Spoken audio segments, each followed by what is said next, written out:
ICE raids are happening across western Kentucky tonight. In the past few days, multiple illegal immigrants have been arrested, now being held in the Hopkins County Jail in Madisonville. Tonight, community members are speaking out about the impact. 14 News reporter Bryce West joins us with the story. Bryce?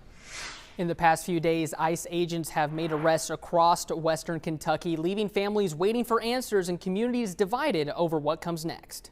At least 6 illegal immigrants were arrested in the area Thursday. Those arrests were made by Immigration and Customs Enforcement agents. Several of those arrested are now being held in the Hopkins County Jail, where 185 other immigrants are waiting for deportation. A former Hopkins County judge says regardless of where people stand on immigration policy, the community should avoid painting everyone with the same brush. There might be some problem to the issue of illegal immigrants. I don't know, but it seems to me that is very much of an overreach. Many groups, including the Immigrant Welcome and Resource Center, have spoken out against the arrests. They have made multiple posts on social media updating people on the agency's activity and redirecting them to additional resources. The former judge says everyone deserves due process.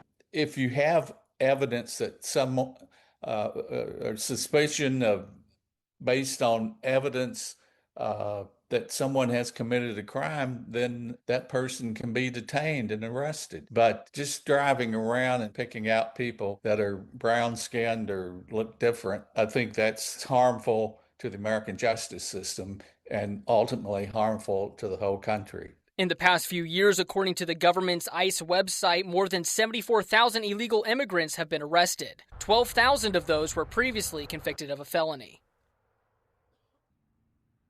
14 News reached out to ICE to learn where the detainees arrested in the tri-state will be taken next, but so far we have not heard back.